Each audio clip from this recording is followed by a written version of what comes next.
Tonight, North Texas Congressman Colin Allred and Senator Ted Cruz will debate in Dallas. This will be the only time the two men will share a stage before early voting starts next Monday.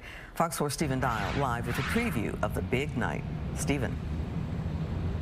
This morning, the University of Houston released a new poll, and it has Ted Cruz with a 4-point lead. A lot of money being spent on this race in the final push. For months, the Texas Senate race has played on TVs and social media with a lot of campaign ads. Tonight, Senator Ted Cruz and Congressman Colin Allred will share a stage for the first and only time before voting begins next Monday. Allred has made the race competitive, but history favors the Republican incumbent. It's basically going to come down to whether or not there is a small systematic polling error, because the reality is that pretty consistently, polls have shown Ted Cruz with a small but steady lead.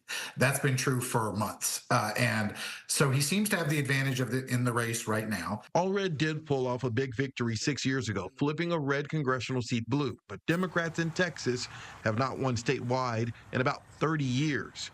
Cruz has been in this position before, defeating another charismatic Democrat, Beto O'Rourke, by 3 points in 2018. Allred has tried to paint himself as a moderate, while Cruz calls him extreme. I talked to SMU political scientist Matthew Wilson. Of course, turnout will matter, right? Whether Democrats or Republicans are more effective at turning out their base, and also whether either side can secure a small number of crossover voters.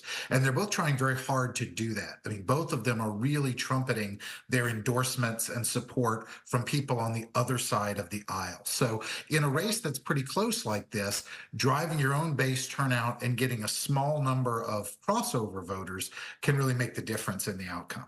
And despite being bombarded with campaign ads on gender politics and abortion access, Wilson thinks that won't sway a majority of voters. The reality at this stage is that those themes that both of them are sounding in their ads, they're aimed at maybe 5% or so of the electorate that might still be making up their mind. And they're aimed at making sure that their own people stay motivated to vote, to show up, to cast the ballot. So that's really the purpose of the advertising at this juncture. This will go down as the most historic Texas Senate race in Texas state history. The debate at 7 will have full coverage on Fox 4 News at 9 and 10.